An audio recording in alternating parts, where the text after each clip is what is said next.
Olá, meu nome é Igor Alves, eu sou antropólogo e sou do canal Antropologia das Drogas.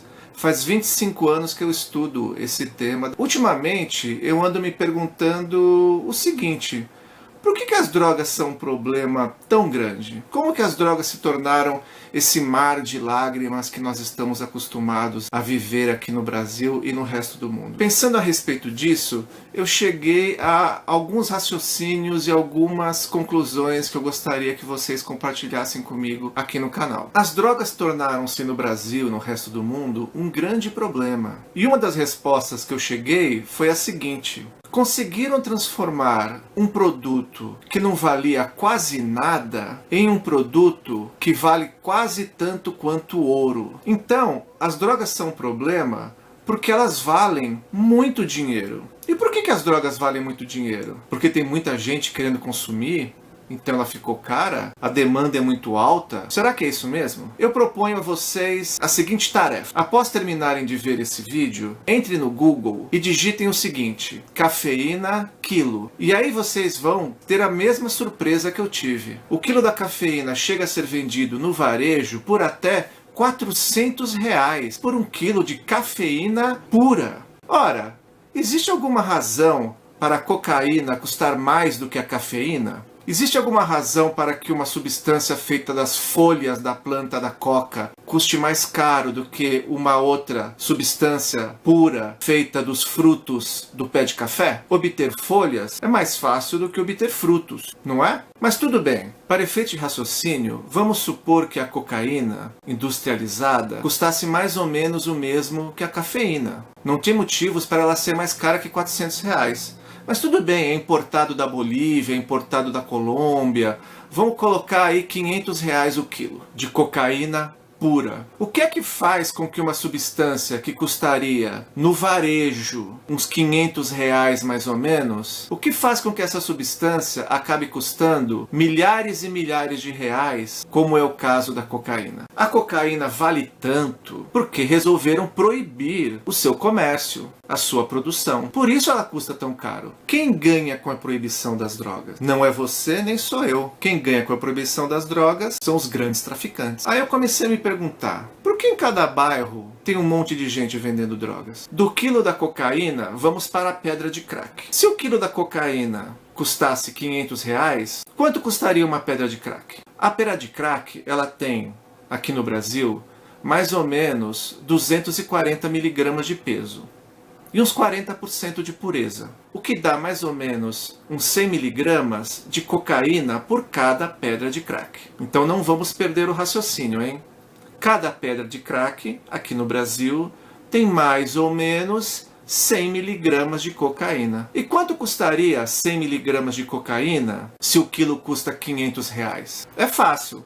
Uma grama custaria 50 centavos e 100 miligramas custaria 5 centavos. Então veja, não fosse a proibição das drogas, a pedra de crack teria dentro dela 5 centavos de cocaína. E o que isso significa? O que significa um produto ser tão barato? Significa o seguinte: ninguém vai querer vender uma coisa que custa 5 centavos a pedra.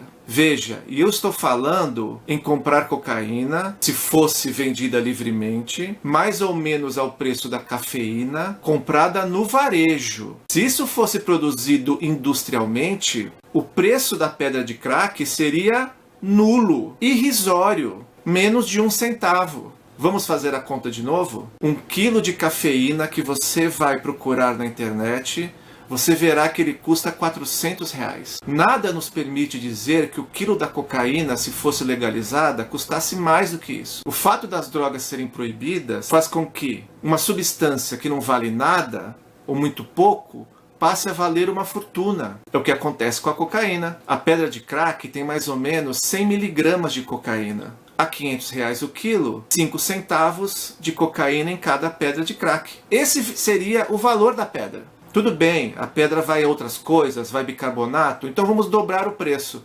10 centavos por cada pedra de crack. Só que a pedra de crack, ela custa não 10 centavos, mas R$10. E aí ela vira um produto que pode ser vendido. E aí você pode pensar o seguinte, com toda a justeza, se a pedra de crack fosse 10 centavos, todo mundo iria fumar crack. Mas será que isso é verdade? A troco do que todo mundo ia fumar crack se pouca gente ia estar disposto a vender uma coisa tão barata? O que acontece hoje é justamente o inverso. Cada bairro tem vários pontos de venda de crack. E por que essas pessoas estão vendendo? Porque o preço compensa.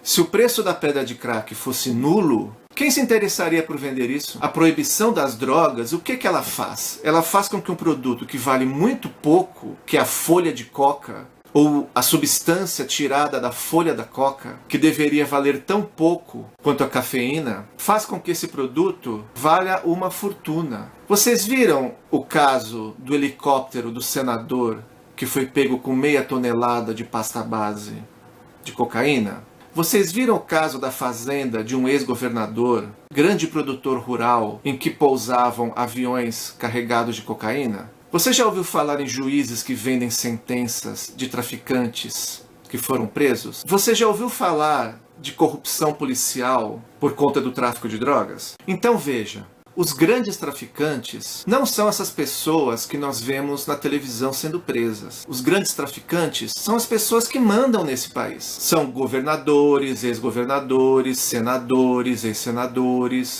E para onde vai todo esse dinheiro do tráfico de drogas? Esse dinheiro vai para o lugar onde vai todo o dinheiro. Ele é lavado nos bancos. Todos esses bilhões do tráfico de drogas vão para os bancos. Então vejam, tem muita gente interessada em transformar um produto que não valeria muita coisa ou quase nada em um produto valiosíssimo. Então veja, será que as drogas são proibidas porque elas fazem mal? Ou será que as drogas são proibidas para que elas possam ser supervalorizadas? E será que as drogas matam tanto assim? É claro que usar drogas pode causar sérios problemas de saúde. Mas será que são esses problemas de saúde os maiores problemas causados pelas drogas? Ou será que a proibição das drogas causa muito mais problemas? Em certas regiões metropolitanas, 90% dos homicídios são vinculados ao tráfico de drogas. Se no Brasil acontecem mais ou menos 60 mil homicídios por ano, uns 55 mil então seriam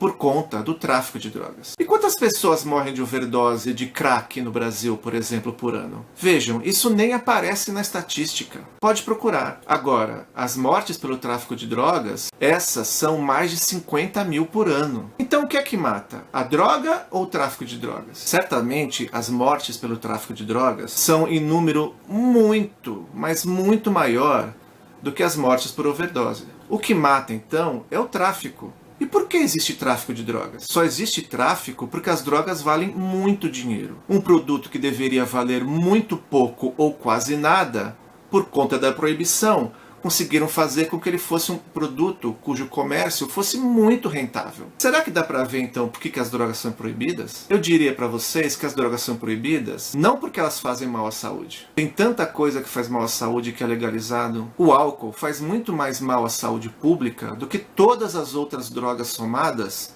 disparado na frente. Basta você procurar a estatística. E mesmo o álcool fazendo tão mal, o consumo dele não só é permitido, como é largamente incentivado. Não estou defendendo a proibição do álcool. A proibição do álcool iria ocasionar, como já ocasionou uma vez nos Estados Unidos, o tráfico de álcool, o que ia ser um problema maior do que o uso do álcool. Então não é essa a questão. As drogas não são proibidas porque elas fazem mal. Eu desconfio, e muita gente desconfia, que as drogas são proibidas para transformar um produto que vale quase nada ou muito pouco em um produto caríssimo. E aí gerar uma fonte de lucro monstruosa para pessoas muito poderosas. Antes da cocaína ser proibida, ela não causava grandes males. Aqui no Brasil, por exemplo, era usada por artistas, como Mário de Andrade, ou mesmo Monteiro Lobato, o autor do Sítio do Pica-Pau Amarelo. Afinal de contas, quando Monteiro Lobato inventou um personagem chamado Narizinho, e eles cheiravam um pozinho de pirlim-pim-pim com um canudo, e iam para o reino das águas claras, Monteiro Lobato estava fazendo uma brincadeira com o uso da cocaína. Esses artistas, no início do século XX, usavam cocaína e os problemas eram mínimos. A cocaína só passou a ser um grande problema muito recentemente, porque com a proibição e com o aumento do valor da droga, faz com que muitas pessoas se vejam interessadas em vender a droga. Isso faz com que em cada bairro existam vários pontos de venda de cocaína, de pedras de crack. O que jamais existiria se a droga valesse o mesmo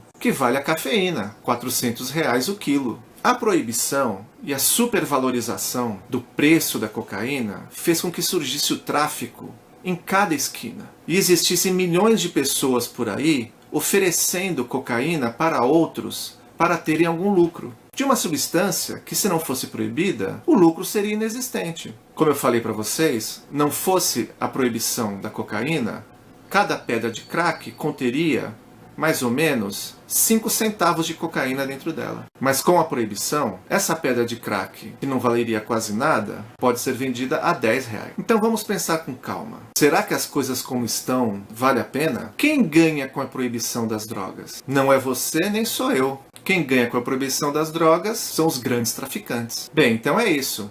Quem quiser saber mais sobre o assunto, pode dar uma olhada no meu livro Jamais Fomos Zumbis, Contexto Social e Craqueiros na Cidade de São Paulo, editado pela Faculdade de Medicina da Universidade Federal da Bahia. Obrigado pela sua atenção e vamos continuar pensando no assunto.